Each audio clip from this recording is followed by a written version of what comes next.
అందరికీ నమస్కారం. పరమ పవిత్రమైనటువంటి ఈ కథలను భక్తి శ్రద్ధలతో ఎవరైతే వింటారో వారికి శివకేశవుల అనుగ్రహం పుష్కలంగా లభిస్తుంది. పూర్వకాలంలో నాగం భట్టు అనే ఒక బ్రాహ్మణుడు నివసిస్తూ ఉండేవాడు. అతనికి ఒక కుమారుడు, ఒక కుమార్తె ఉన్నారు. కుమారుడి పేరు నారాయణ భట్టు, కుమార్తె పేరు నారాయణమ్మ. వారు కటిక పేదవారు. భిక్షాటన చేసి కుటుంబ పోషణ చేసుకుంటూ ఉండేవారు. అలా కొన్నాళ్ళయ్యేసరికి నాగం భట్టు కాశీకి వెళ్లి ధనం సంపాదించుకోవాలి అని ఆశ కలగడంతో భార్యతో చెప్పి ఒకరోజు తెల్లవారుజామునే నిద్రలేచి కాశీకి ప్రయాణమై అలా వెళ్ళగా కొంత దూరం వెళ్లేసరికి దారిలో సూతుల వారు, వ్యాసుల వారు, నారదుల వారు ప్రత్యక్షమై, ఓ బ్రాహ్మణుడా, నీవు ఎక్కడికి వెళుతున్నావు అని అడిగారు. అయ్యా, నేను కాశీకి ధనం సంపాదించుకోవటం కోసం వెళుతున్నాను అని చెప్పాడు. అప్పుడు వారు, ఓ వెర్రి బ్రాహ్మణుడా, నీవు కాశీకి వెళితే నీకెవరైనా ధనాన్ని మూటకట్టి ఇస్తారా? కాశీకి వెళితే గంగా స్నానం దొరుకుతుంది, ఆ విశ్వేశ్వరుల దర్శనం దొరుకుతుంది, అలాగే అన్నపూర్ణాదేవి దర్శనం కూడా దొరుకుతుంది. మేము ఒక కథ చెబుతాము, వింటావా అని అడిగారు. మీరు ఏ దేవుడి కథను వివరించండి స్వామి అని వేడుకున్నాడు. పూర్వకాలంలో కోసల రాజ్యాన్ని దశరథ మహారాజు గారు పరిపాలిస్తూ ఉన్నారు. ఆయనకు చాలా కాలం వరకు పుత్ర సంతానం లేకపోవటం వలన పుత్రకామేష్టి యాగం చేయగా దేవతలు ప్రత్యక్షమై పాయస పాత్రను ఇచ్చారు. అది తీసుకుని వెళ్లి తన భార్యలైనటువంటి కౌసల్య, సుమిత్ర, కైకేయి అనే ముగ్గురు భార్యలకు సమానంగా ఇచ్చాడు. వారు ముగ్గురు భుజించగానే గర్భవతులు అయ్యారు. నవమాసాలు నిండగానే చైత్రశుద్ధ నవమి రోజున పునర్వసు నక్షత్రంలో శ్రీరామ, లక్ష్మణ, భరత, శత్రుఘ్నులు అను నలుగురు కుమారులు జన్మించారు. వారు దినదిన ప్రవర్ధమానులై బాలచంద్రుడు వలె పెరుగుతూ ఉన్నారు. కొన్ని రోజులు గడిచేసరికి విశ్వామిత్రుడు వచ్చి రామలక్ష్మణులను ఇద్దరిని యాగ సంరక్షణార్థం తనతో పంపించమని దశరథ మహారాజును అడగగా విశ్వామిత్రునితో రామలక్ష్మణులను పంపించడానికి దశరథుడు అంగీకరించగా ఆ ముని వారిద్దరికి బల, అతిబల అనే విద్యలను నేర్పించాడు. రాముడు తాటకిని చంపి శివుడు విల్లు విరిచి సీతను పెళ్లాడి అహల్యను శాప విమోచనం చేసి పరశురాముడి గర్వభంగం చేసి కైకవరము చేత 14 ఏళ్లు అరణ్యవాసంలో ఉండగా రావణాసుడు సీతను ఎత్తుకొని పోగా లంకాపురానికి వెళ్లి లంకా దహనం చేసి రావణాసురుణ్ణి వధించి విభీషణుడికి పట్టాన్ని కట్టి తిరిగి వచ్చి పట్టాభిషిక్తుడై సుఖంగా రాజ్యాన్ని పరిపాలిస్తూ ఉన్నాడు. ఇది రామదేవుడి కథగా చెప్పి 5 లక్ష్మీవారములు పూజ చేసి ఆవు నేతితో దీపం పెట్టి ఆవు పాలు, గోధుమ రవ్వ, పంచదార కలిపిన 5 ఉండలుగా ప్రసాదం చేసి రామదేవుడికి నైవేద్యంగా పెట్టాలి. ఒక ఉండను రామదేవుడికి, ఒక ఉండ బ్రాహ్మణుడికి, ఒక ఉండ ముత్తైదువునకు, ఒకటి ఇరుగు పొరుగు వారికి, ఒక ఉండ భార్య పిల్లలు తినవలను. ఈ విధంగా 5 లక్ష్మీవారములు పూజ చేయాలి. నిత్యం రామదేవుడి కథ చెప్పుకున్న అష్ట ఐశ్వర్యాలతో, ఇష్ట సంపదలతో తోడుతూగుతారు. ఈ విధంగా నారదుల వారు చెప్పి అక్కడి నుంచి వెళ్లిపోయారు. ఆ తర్వాత కొంత కాలమయ్యేసరికి ఇదివరకే కాశీకి వెళ్ళాలి అని భావించి వెళ్లలేదు కాబట్టి ఇప్పుడు వెళదాము అని అనుకుని కొంచెం ధనాన్ని మూటకట్టుకుని కాశీ కావడి భుజం మీద వేసుకుని కుమారుణ్ణి, కుమార్తెను పిలిచి, ఓ అబ్బాయి, అమ్మాయి, మీరు ఈ కథను విడవకుండా శ్రద్ధగా చెప్పుకుంటూ ఉండమని నారాయణంతోనూ నారాయణ భట్టుతోనూ చెప్పి కాశీకి ప్రయాణమై వెళ్లిపోయాడు. ఆ మరుసటి రోజే కుమారుడు తల్లిని పిలిచి, అమ్మా, రామదేవుడి కథ చెబుతాను, విందుగాని రామ్మా అని పిలిచాడు. నాయనా, వంట వేళ, పొద్దున్నే దాసి పాచి పనికి వచ్చే వేళైంది, ఇప్పుడు కథ వినను అని అంటుంది. మళ్లీ మధ్యాహ్నం కథ చెబుతాను, విందువుగాని రామ్మా అని అన్నాడు. ఇప్పుడేమి కథ నాయనా, పడకవేళ, నిద్రవేళ, ఇప్పుడు వినను అని అంటుంది. రామదేవుడికి కోపం వచ్చి ఎలా వచ్చిన ఐశ్వర్యాలు అలాగే వెళ్లిపోగా బిందెలు, చెంబులు, గిన్నెలు అన్నీ దొరలిపోయి ఇరుగు పొరుగు వారి ఇళ్లకు వెళ్లిపోతూ ఉంటాయి. పూర్వం నుంచి ముష్టెత్తుకునే చిల్లు, రాగి చెంబు కూడా దొర్లి వెళ్లిపోతూ ఉండటం చూసి అప్పుడు నారాయణమ్మ, అమ్మా, అదైనా ఉంచమని కోరవే అమ్మా అని చెప్పగా ఆమె, అదైనా ఉంచు రామదేవుడా తండ్రి అని వేడగా ఆ చెంబు తప్ప మిగతావి అన్నీ వెళ్లిపోయాయట. వాటి గూటిలోనే ఉన్న వెండి కంచము కూడా దొర్లిపోతూ ఉండగా అప్పుడు ఆమె కంచం అంచును పట్టుకుని లాగగా సగం అంచు వారికి, సగం అంచు పొరుగింటి వారికి వెళ్లిపోవటం. మరుసటి రోజు ఉదయమే ఆమె వారింటికి నిప్పు కోసం వెళ్లి వారింట్లో ఉన్న కంచం అంచు మాదే అన్నదట. మీ కంచం అంచు మా ఇంటికి ఎలా వచ్చిందమ్మా? మేము మీ ఇంటికేమైనా వచ్చామా? మీరు మా ఇంటికి వచ్చారా కాబట్టి ఆ కంచం మాదే అని అన్నారు.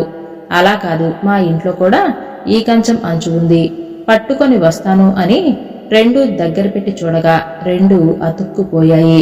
ఈ కంచం మాదే అని వారే తీసేసుకున్నారట. ఇక సిగ్గుతో ఇంటికి వచ్చి అప్పుడు కుమారుని చూసి ఏమన్నారమ్మా అని అడుగుగా మాదే అని వారే తీసుకున్నారు అని చెప్పింది.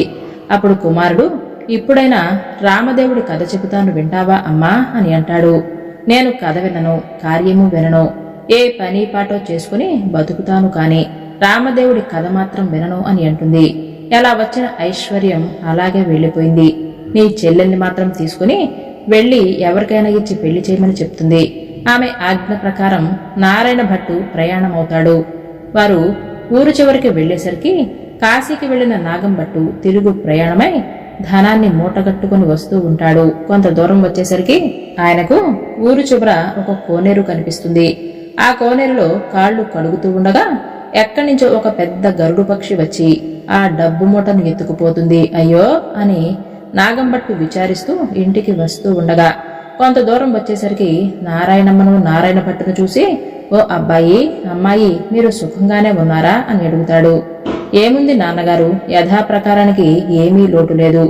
మీరు వెళ్ళినది మొదలు కథ చెబుతాను వినమంటే అమ్మ వినలేదు కాబట్టి రామదేవుడికి కోపం వచ్చి ఎలా వచ్చిన ఐశ్వర్యం అలాగే వెళ్లిపోయింది అని జరిగినదంతా తండ్రికి చెప్పాడు. ఆమె ఆజ్ఞ ప్రకారం వెంటబెట్టుకుని వస్తున్నాను. మీ ఆజ్ఞ ఏమిటి నాన్నగారు? సరే అలాగే చేయమని చెప్పి తండ్రి ఎంతగానో బాధపడుతూ ఇంటికి వెళ్లిపోయాడు. ఇక నారాయణ భట్టు నారాయణమ్మను వెంట పెట్టుకుని వెళుతూ ఉంటాడు. అలా వెళ్ళగా వెళ్ళగా కొంత దూరం వెళ్లేసరికి నారాయణ భట్టుకు ఒక బ్రాహ్మణుడు కనిపిస్తాడు. ఓ బ్రాహ్మణుడా, నీకు నా చెల్లెల్నిచ్చి పెళ్లి చేస్తాను, చేసుకుంటావా అని అడుగుతాడు. నాకు పెళ్ళొద్దు, పేరంటమక్కర్లేదు అని చెప్పి మరలా కొంత దూరం వెళ్లేసరికి ఇంకొక బ్రాహ్మణుడు కనిపించాడు. నారాయణ భట్టు అతనితో కూడా, ఓ బ్రాహ్మణుడా, నా చెల్లెల్నిచ్చి పెళ్లి చేస్తాను, చేసుకుంటావా అని అడుగుతాడు. నాకు పెళ్ళొద్దు, పేరంటము వద్దు, ఇదివరకే నాకు 2 భార్యలు ఉన్నారు అని అంటాడు. మరలా అదే తోవలో వెళుతూ ఉండగా ఒక పెద్ద పూల తోట కనిపించింది. ఆ తోటలో అన్నా చెల్లెలు కూర్చుని రామదేవుడి కథ చెప్పుకుంటూ ఉండగా ఎక్కడి నుంచో ఒక బ్రాహ్మణ యువకుడు వచ్చి పూలు కోసుకుంటూ ఉండగా ఆ యువకుడిని చూసి, ఓ బ్రాహ్మణుడా, నీకు నా చెల్లెల్నిచ్చి పెళ్లి చేస్తాను, చేసుకుంటావా అని అంటాడు. పెళ్లి చేస్తానంటే వద్దంటానా? కాని మా గురువుగారున్నారు, వారి ఆజ్ఞ ప్రకారం ఆయన పెళ్లి చేసుకోమంటే చేసుకుంటాను అని అంటాడు. మీ గురువుగారు ఎక్కడున్నారు అని అడగగా ఫలానా తోటలో ఉన్నారు అని చెప్తాడు. వెంటనే నారాయణ భట్టు గురువుగారి దగ్గరికి వెళ్లి, అయ్యా గురువుగారు, మీ శిష్యుడికి నా సోదరునిచ్చి పెళ్లి చేస్తాను, తమరు ఒప్పుకుంటారా అని అడగగా దానికి ఆ గురువుగారు, బ్రహ్మచారిని గృహస్థునిగా చేస్తానంటే నేను కాదంటానా? కాని వాడి దగ్గర చింతాకంత బంగారం లేదు, గోపాదమంత భూమి కూడా లేదు, మీకిష్టమైతే చెయ్యండి, కష్టమైతే మానండి అని అంటాడు. అప్పుడు నారాయణ భట్టు గురువుగారికి దండం పెట్టి అలాగేనని చెప్పి అక్కడి నుంచి వెళ్లి 4 రాటలు తెచ్చి పందిరి వేసి గుచ్చిన ముత్యాలు తోరణాలుగా కట్టి గుచ్చని ముత్యాలు తలంబ్రాలు పోసి 70 యాగాల నారాయణమ్మను ఇచ్చి పెళ్లి చేశాడు. వారక్కడే కూర్చుని కథ చెప్పుకుంటూ ఉంటారు. అలా కొన్నాళ్లు అయ్యేసరికి ఆ విప్రుడొచ్చి, మీకు 4 ఎకరాల భూమిని దార పోస్తాను, పుచ్చుకోవలసిందిగా చెప్పగా అప్పుడు వారు, మేము రామదేవుని కథ చెప్పుకుంటూ ఉన్నాము, కథ అయితే పుచ్చుకుంటాం, మీకిష్టమైతే కూర్చొని కథను వినండి అని అన్నారు. కథ పూర్తయిన తర్వాత ఆ బ్రాహ్మణుడు రాగి చెంబులో నీరు పోసి, ఫలానా తోటలో ఆస్తి ఉంది, అనుభవించమని 4 ఎకరాల భూమి వారికి దారపోసి ఆ విప్రుడు ఎక్కడికో వెళ్లిపోతాడు. ఆ 4 ఎకరాల భూమిని అనుభవిస్తూ కథ చెప్పుకుంటూ అక్కడే ఉన్నారు. అలా కొన్నేళ్లయ్యేసరికి ఆ ఊరి రాజుగారు ఒక భవనాన్ని కట్టించి కొంత ధనం పుణ్య దంపతులకు దారబోయాలి అని చూస్తాడు. ఎక్కడ వెతికినా సరైన పుణ్య దంపతులు దొరకలేదు. ఆ రాత్రి రామదేవుడు రాజుగారి కలలో కనిపించి, పలానా తోటలో పుణ్య దంపతులు ఉన్నారు, వారిని తీసుకువచ్చి దారపోయమని ఆజ్ఞాపించారు. వారి ఆజ్ఞ ప్రకారం మరుసటి రోజు ఉదయమే లేచి 16 మంది బోయిలను పల్లకిని పంపించారు. వారక్కడికి వెళ్లి, ఏమండోయ్, మా దేశపు రాజుగారు ఒక గృహం కొంత భాగాన్ని మీ ఇద్దరికీ దారపోస్తారట, మిమ్మల్ని వెంట పెట్టుకుని రమ్మని చెప్పారు. కాబట్టి మీరు రావాల్సిందిగా కోరారు. మేము ఇప్పుడు రామదేవుడి కథ వింటూ ఉన్నాము. మీకిష్టమైతే కథని కూర్చొని వినండి అని అనగా ఆ బోయిలు కథ విన్న తర్వాత ఆ పుణ్య దంపతులను తీసుకుని రాజుగారి వద్దకు తీసుకుని వెళ్లారు. రాజు ఎంతగానో సంతోషించి ఆ గృహము ధనము వారికి దారపోసి వెళ్ళిపోయాడు. అప్పుడు నారాయణమ్మ నారాయణ భట్టు ఆమె భర్త అక్కడ కూర్చొని ఆ గృహము ఆ ధనము 4 ఎకరాల భూమిని అనుభవిస్తూ అక్కడే కథను చెప్పుకుంటూ ఉన్నారు. కొన్ని రోజులయ్యేసరికి నారాయణ భట్టు, అమ్మాయి, నేను ఎన్ని రోజులని ఎలా ఉన్నాను, కాబట్టి నేను వెళ్లి రామదేవుణ్ణి తీసుకువస్తాను. నీవు నీ భర్త కథని మానకుండా చెప్పుకోండి అని చెప్పి నారాయణ భట్టు ప్రయాణమై వెడతాడు. నారాయణమ్మ ఆమె భర్త కథ చెప్పుకుంటూ ఉంటారు. నారాయణ భట్టు కొంత దూరం వెళ్లిన తర్వాత ఒక గ్రామం వస్తుంది. ఆ గ్రామంలో ఒక గొల్లవాడు వడ్లు ఎండబోసుకుని కాపలాగా కూర్చొని ఉంటాడు. ఆ గొల్లవాడిని చూసి, ఓయి, ఈ గ్రామంలోని విశేషాలేమిటి అని అడుగుతాడు. ఏముంది బాబు, నేను పుట్టుకతోనే అంధుటను. మా వాళ్ళు వడ్లు ఎండబోసి నన్ను కాపలా కూర్చోమనగా కర్ర పుచ్చుకొని కూర్చున్నాను. నా అవస్థ ఇలా ఉంది బాబు అని అంటాడు. అందుకు నారాయణ భట్టు, నేనొక కథ చెబుతాను, వింటావా అని అంటాడు. అలాగే వింటాను, చెప్పమని అంటాడు. రామదేవుడి కథ వ్రత విధానం చెప్పేసరికి గొల్లవానికి కొంచెం కళ్ళు కనిపిస్తాయి. ఓహో, కథలోనే ఇంత మహత్యం ఉందంటే వ్రతం చేసుకుంటే ఇంకెంత మహత్యం ఉంటుందో. అందుకతను నీవు ఏ దైవానివో ఏ దేవుడివో చెప్పమని కోరతాడు. అది రామదేవుడి మహత్యం. 5 లక్ష్మీవారాలు పూజ చేసి ఆవునేతితో దీపం పెట్టాలి. ప్రసాదముగా 5 ఉండలు చేసి రామదేవునికి, ముత్తైదువులకు, బ్రాహ్మణులకు, ఇరుగు పొరుగు వారికి ఇచ్చి భార్య పిల్లలు తినవలను అని చెప్పి వెళ్ళిపోతాడు. తిరిగి కొంత దూరం వెళ్లేసరికి ఒక రాజుగారు విచారిస్తూ ఉంటాడు. ఆ రాజును చూసి, ఏమి రాజా విచారిస్తున్నారు అని అడిగాడు. నాయనా, నా భార్య బిడ్డలు పరారయ్యారు. నా రాజ్యం పరాయి రాజులు తీసుకున్నారు. నా అవస్థ ఎలా ఉంది బాబు అని చెప్పాడు. నేనొక కథ చెబుతాను, వింటావా అని అడుగుతాడు. అలాగే వింటాను, చెప్పవలసింది మహానుభావ అని అంటాడు. నారాయణ భట్టు రామదేవుడి కథ అంతా చెప్పి వ్రత విధానమంతా వివరించాడు.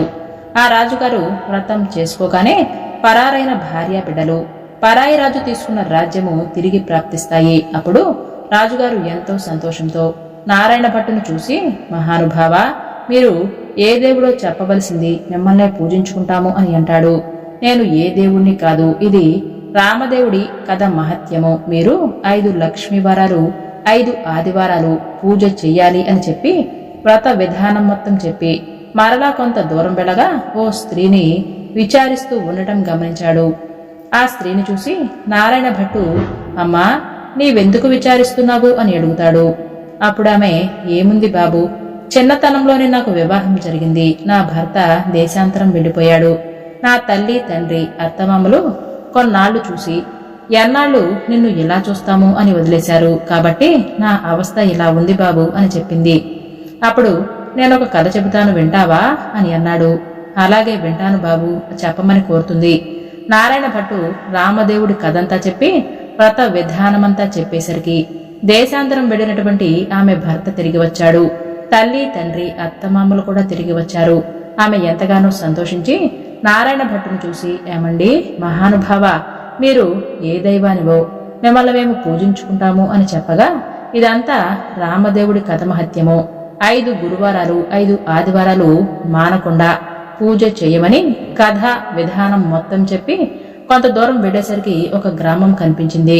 ఆ గ్రామంలో ఒక ఇల్లాలు ఇంటికి వెళ్లి, అమ్మా, పూజ చేసుకుంటాను, కొంచెం ఇల్లిస్తావా అని అడిగాడు.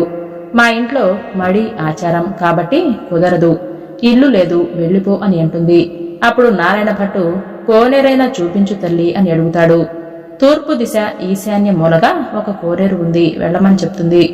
అప్పుడు ఆ కోనేరు దగ్గరకు వెళ్లి స్నానం చేసి మడి బట్టలు ఆరవేసుకుని ఇల్లు ఇవ్వనన్న ఇల్లాలి అరుగు వద్దకు వచ్చి తూర్పు దిశ ఈశాన్యములుగా ఒక పుచ్చుపేటకు పసుపు రాసి బొట్టు పెట్టి అందు రామదేవుడి పటాన్ని పెట్టి కథ చదువుకుంటూ ఉంటాడు.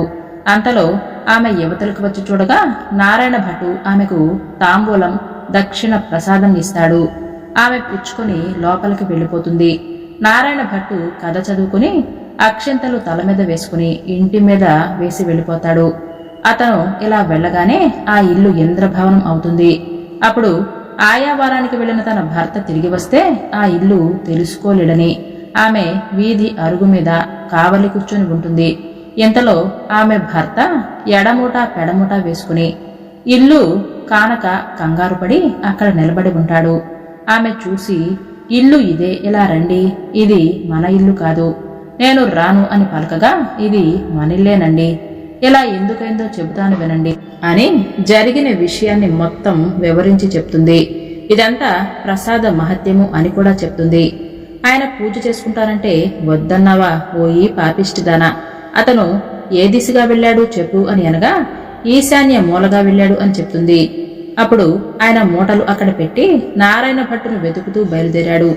కొంత దూరం అలా వెళ్ళగా నారాయణ భట్టు ఆ బ్రాహ్మణుడికి కనిపించాడు.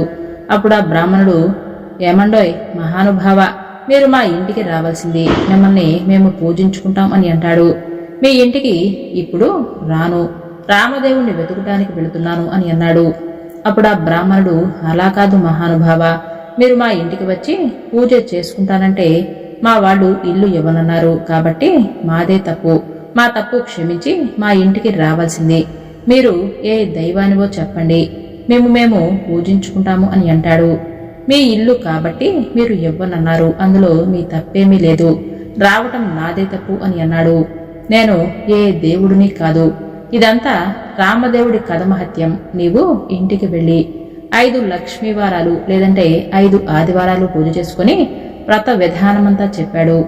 రామదేవుణ్ణి వెతుక్కుని వచ్చేటప్పుడు నీ ఇంటికి తప్పకుండా వస్తాను అని అన్నాడు. అప్పుడు ఆ బ్రాహ్మణుడి ఇంటికి వచ్చి, కథలోనే ఇంత మహత్యం ఉంది, వ్రతం చేసుకుంటే ఇంకెంత మహత్యం ఉంటుందో అని భావించి పూజ చేసుకుని కథ చెప్పుకుని అష్ట ఐశ్వర్యాలతో అష్ట సంపదలతో తొలతూగుతూ ఉన్నారు. నారాయణ భట్టు ఎండనక వాననక, తిండనక తిప్పలనక, ఆకలనక దప్పికనక, చెట్టనక పుట్టనక, నీడనక భయమనక, అర్ధరాత్రనక అరణ్యాల వెంటబడి అలా వెళుతూ ఉండగా కొంత దూరం వెళ్లేసరికి నారాయణ భట్టు మూర్ఛతో కింద పడిపోయాడు. అప్పుడు రామదేవుడికి దయ కలిగి ముసలి బ్రాహ్మణ వేషంతో వచ్చి నారాయణ భట్టు ముఖం తుడిచి లేవతీసి మంచినీళ్ళిచ్చి మా ఇంట్లో భోజనం చేద్దుగాని రమ్మని పిలిచాడు. నేను భోజనం మాత్రం చేను, నేను రామదేవుణ్ణి వెతుకటానికి వెళుతున్నాను, ఓ కోనేరు మాత్రం చూపిస్తే స్నానం చేస్తాను, తూర్పు దిశ ఈశాన్యమూల ఓ కోనేరుంది, వెళ్ళమని చెప్తాడు. నారాయణ భట్టు ఆ కోనేరు వద్దకు వెళ్లి స్నానం చేసి పైకి వచ్చేసరికి అక్కడ ఇంద్ర భవనంలా మారిపోయింది. లోపలికి వచ్చేసరికి సీతమ్మ వారు వెండి కంచాలు, వెండిపేటలు, పైడి కంచాలు కనిపించినవి. అప్పుడు నారాయణ భట్టుకు రామదేవుడు సీతమ్మ ఎదురే మా ఇంట్లో భోజనం చేదురుగాని రమ్మన్నారట, నేను భోజనం మాత్రం చేను, రామదేవుణ్ణి వెతకటానికి వెళుతున్నాను అని అన్నాడు. నేను రామదేవుణ్ణి అని చెప్పాడు. అయితే కావచ్చు మహానుభావ, నాకు దర్శనం కావాలి అని చెప్పగా అప్పుడు పులి చర్మంతో రుద్రాక్షలతో విభూతి రేఖలతో నడుమ నాగాభరణంతో శిరస్సున గంగతో పక్కన పార్వతీదేవితో త్రిశూలం త్రినేత్రాలతో నంది వాహనుడై ఈశ్వరుడు ప్రత్యక్షమయ్యాడు. ఆ తర్వాత నారాయణ భట్టు విష్ణుమూర్తి కూడా ప్రత్యక్షం కావాలి అని కోరుకుంటాడు. అప్పుడు విష్ణుమూర్తి వక్షస్థలంబున వనమాలికలతో మెరుగుతీగ వంటి లక్ష్మీదేవితో శంఖచక్ర గదారుడే నెమలిపించాన్ని ధరించి ప్రత్యక్షమయ్యాడు. అప్పుడు హరిని కూడా పరిపరి విధాలుగా స్తోత్రం చేశాడు. ఆ స్తోత్రం చేసేసరికి హనుమంతుడు, సీతారామ లక్ష్మణుడు, భరత శత్రుఘ్నుడు సపరివార సమేతంగా శ్రీరామచంద్రుడు ప్రత్యక్షమయ్యాడు. అప్పుడు రామదేవుడు, ఇప్పుడైనా భోజనం చేస్తావా అని నారాయణ భట్టుని అడిగాడు. అలాగే చేస్తాను, కాని భోజనం అయిన తర్వాత నాతో వస్తానని అభయ హస్తమిస్తే కాని భోజనం చేస్తాను అని అంటాడు. అప్పుడు సీతమ్మ తల్లి పంచభక్ష పరమాన్నాలు వండి వెండి కంచాలు, పైడి పీటలు వేసి వారి బంధుకోటి పరివార సహితగా నారాయణ భట్టుకు సీత మహాతల్లి భోజనాన్ని వడ్డించింది. అందరూ భోజనాలు చేసి లేచి కర్పూర తాంబూలాలు వేసుకున్న తర్వాత నాతో వస్తానని అభయహస్తం ఇచ్చావు, కాబట్టి మా ఇంటికి నాతో రావాల్సిందిగా కోరాడు. నారాయణ భట్టు ముందు, రామదేవుడు వెనుక తాను బయలుదేరి వెళుతున్నారు. అలా కొంత దూరం వెళ్లేసరికి నారాయణ భట్టు వెనక్కి తిరిగి చూశాడు. అప్పుడు రామదేవుడు కనిపించలేదు. నారాయణ భట్టు కళ్ళు తిరిగి నేల మీద పడిపోయాడు. అప్పుడు రామదేవుడికి దయ కలిగి ఒక ముసలి బ్రాహ్మణ వేషంలో వచ్చి నారాయణ భట్టు ముఖం తుడిచి లేవతీసి మంచినీళ్లు ఇచ్చి, ఏమీ ఎలా పడిపోయావు? నువ్వు నాతో నడవలేని వాడవు, నన్ను ఎందుకు రమ్మన్నావు అని అడిగాడు. దేవా, నీ మహిమను ఆ బ్రహ్మాది దేవతలు మునీశ్వరులు తెలుసుకోలేరు. మీ మహత్యం తెలుసుకోవటం నేనెంత వాడిని? నా తప్పులు క్షమించి నాతో రావలసిందిగా రామదేవుణ్ణి నారాయణ భట్టు ప్రార్థించాడు. అప్పుడు రామదేవుడు, అలాగే వస్తాను. నీవు వచ్చేటప్పుడు ఎవరి ఇళ్లకు వెళ్ళావో వారి ఇళ్లకు నన్ను కూడా నీ భుజాలపైన ఎక్కించుకుని తీసుకుని వెళ్ళాలి. అప్పుడు నారాయణ భట్టు రామదేవుణ్ణి భుజాలపై ఎక్కించుకుని కొంత దూరం వచ్చేసరికి ఇల్లు ఇవ్వనని చెప్పిన ఇల్లాలి ఇంటికి వచ్చాడు. అక్కడ ఆ ఇల్లాలు ఆమె భర్త కూర్చుని రామదేవుడి కథను చెప్పుకుంటూ ఉన్నారు. వారి భక్తికి మెచ్చి వారికి అష్ట ఐశ్వర్యాలు, ఆయుర ఆరోగ్యాలు ఇచ్చి కాపాడి రక్షించాడు. అలా కొంత దూరం వచ్చేసరికి ఒక స్త్రీ ఇల్లు కనిపించింది. అక్కడికి వచ్చేసరికి స్త్రీ ఆమె భర్త కూర్చుని కథను చెప్పుకుంటూ ఉన్నారు. వారికి కూడా ఐశ్వర్యాలు, ఆయుర ఆరోగ్యాలు ఇచ్చి సిరి సంపదలు ఎడబాయకుండా ఇచ్చి వారిని రక్షించారు. మరికొంత దూరం వచ్చేసరికి గొల్ల ఇల్లు కనిపించింది. ఆ రోజు ఆదివారము. నారాయణ భట్టు చెప్పిన మాదిరి పూజ చేసుకుని కథను చెప్పుకుంటూ ఉన్నారు. వారిని మెచ్చి ఐశ్వర్యాలు, ఆయుర ఆరోగ్యాలు ఇచ్చి సిరి సంపదలు ఎడబాయకుండా వారిని కాపాడి రక్షించారు. ఇంకా కొంత దూరం వచ్చేసరికి చెల్లెలు ఇల్లొచ్చింది. అక్కడ వారు రామదేవుడి కథను చెప్పుకుంటూ బంగారపు తూగు టుయ్యాలలో ఊగుతున్నారు. వారిని మెచ్చి ఆయుర ఆరోగ్యాలు, సిరి సంపదలు ఇచ్చి కాపాడి రక్షించారు. అప్పుడు నారాయణమ్మ తమ ఇంటికి అన్నయ్య వచ్చాడని కాళ్లు కడుక్కోటానికి నీళ్ళిచ్చి దాహానికి మజ్జిగిచ్చి మర్యాద చేసింది. అప్పుడు నారాయణ భట్టు, అమ్మాయి, నన్నిలా మర్యాద చేయనక్కర్లేదు. నేను రామదేవుణ్ణి తీసుకుని వచ్చాను. నీవు నీ భర్త మా ఇంటికి రావాలి, మనమందరం పూజ చేసుకుందాము అని అన్నాడు. అప్పుడామె ఎంతో సంతోషంతో అలాగే వస్తాను. నారాయణమ్మ ఆమె భర్తతో నారాయణ భట్టు రామదేవుడితో సహా వారందరూ బయలుదేరి వారి గ్రామము పొలిమేర వచ్చేసరికి గ్రామంలోని వారు కొందరు చూసి పరిగెత్తుకుంటూ వెళ్లి వారి తల్లిదండ్రులతో, ఏమండోయ్ నాగంభట్టు గారు, మీ అబ్బాయి, అమ్మాయి, అల్లుడు ఇంకా ఎవరెవరో బయలుదేరి వస్తున్నారు అని పరుగు పరుగున వెళ్లి చెప్పాడు. అప్పుడు నారాయణ భట్టు తల్లిదండ్రులు పరుగున వచ్చి సంతోషంతో కుమారుణ్ణి కుమార్తెను కౌగులించుకోబోయారు. అప్పుడు నారాయణ భట్టు చూసి, అమ్మా, నన్ను ముట్టుకోవద్దు. ఇప్పుడు నేను రామదేవుణ్ణి తీసుకుని వస్తున్నాను. మీరు మా అన్న ఇంటికి వెళ్లి 4 మూలలు దులిపి నల్లగా అలికి తెల్లటి ముగ్గు పెట్టి పచ్చటి పసుపు రాసి మామిడాకుల తోరణాలు కట్టి ఒక పీటకు పసుపు రాసి బొట్టు పెట్టి తూర్పు దిశ ఈశాన్యం మూలగా ఉంచి రామదేవుడి పటాన్ని పెట్టి గోధుమ నూక, పంచదార, ఆవు పాలు కలిపి ప్రసాదంగా 5 ఉండలు చేసి పూజకు అన్నీ సిద్ధం చేసి నాకు కబురు చేయండి. అప్పుడు నేను రామదేవుణ్ణి తీసుకుని వస్తాను అని చెప్పాడు. వారు సంతోషంగా ఇంటికి వచ్చి 4 మూలలు దులిపి అలికి ముగ్గులు పెట్టి పచ్చగా పసుపు రాసి మామిడాకుల తోరణాలు కట్టి 4 మూలలా వెతకగా ఒక పుచ్చుపేట కనిపించింది. ఆ పేటకు పసుపు రాసి బొట్టు పెట్టి కుమారుడు చెప్పిన ప్రకారంగా సిద్ధపరిచారు. నీవు రామదేవుణ్ణి తీసుకుని రమ్మని కుమారుడికి కబురు పంపారు. అప్పుడు నారాయణ భట్టు ఎంతగానో సంతోషించి రామదేవుణ్ణి భుజాలపై ఎక్కించుకుని ఆ గ్రామం 4 వీధులు ఊరేగించి ఇంటికి తీసుకొచ్చి రామదేవుడితో, తండ్రి, మా ఇంట్లో మీరు కుడిపాదం పెట్టవలను అని ప్రార్థించాడు. అప్పుడు రామదేవుడు వారి ఇంట్లో కుడిపాదం పెట్టేసరికి పెద్ద ఇంద్రభవనంగా మారిపోయింది. అప్పుడు నారాయణ భట్టు రామదేవుడితో ఇలా అన్నాడు, నేను అపరాధిని కాబట్టి నాకున్న ఈ పుచ్చుపేటయే సింహాసనం అని అనుకుని దయవుంచి తమరు కూర్చోవలసిందిగా ప్రార్థించాడు. ఆ మాట రామదేవుడికి జాలి కలిగి ఆ పీట మీద కూర్చునేసరికి అది వజ్రాలు, వైడూర్యాలు, కెంపులు, మాణిక్యాలతో చేసిన బంగారు సింహాసనంగా మారిపోయింది. అక్కడ హనుమంతుడు, సీత, లక్ష్మణ, భరత, శత్రుఘ్నులు సపరివార సహితంగా శ్రీరామచంద్రమూర్తి తన ఇంట్లో ఆసీనులై వెలిశారట. అప్పుడు రామదేవుడు వ్రతం చేసుకుందాం అనేసరికి అంతలోనే ఎక్కడి నుంచో ఒక పేద బ్రాహ్మణుడు వచ్చి, ఏమండోయ్ నాగంభట్టు గారు, మీ అబ్బాయికి మా అమ్మాయినిచ్చి పెళ్లి చేస్తాం, ఒప్పుకుంటారా అని అడగగా పెళ్లి చేస్తానంటే వద్దంటానా బాబు, అలాగే చేసుకుంటాను అని అన్నాడు. ఇక నాగం భట్టు గారు పచ్చని పందిళ్లు వేయించి గుచ్చిన ముత్యాలు తోరణాలుగా కట్టి గొచ్చని ముత్యాలు తలంబ్రాలు పోసి నారాయణ భట్టుకి అంగరంగ వైభవంగా పెళ్లి చేశాడు. నారాయణ భట్టు పెళ్లిన తర్వాత నాగం భట్టు భార్య, నారాయణ భట్టు భార్య నారాయణమ్మ, ఆమె భర్త వారంతా రామదేవుడు వ్రతం చేసి 5 లక్ష్మీ వారాలు 5 ఆదివారాలు పూజ చేసి నైవేద్యం పెట్టి కథను మానకుండా చెప్పుకుంటూ ఉంటారు. వారి భక్తికి మెచ్చి వారిని రక్షించాడు ఆ స్వామి.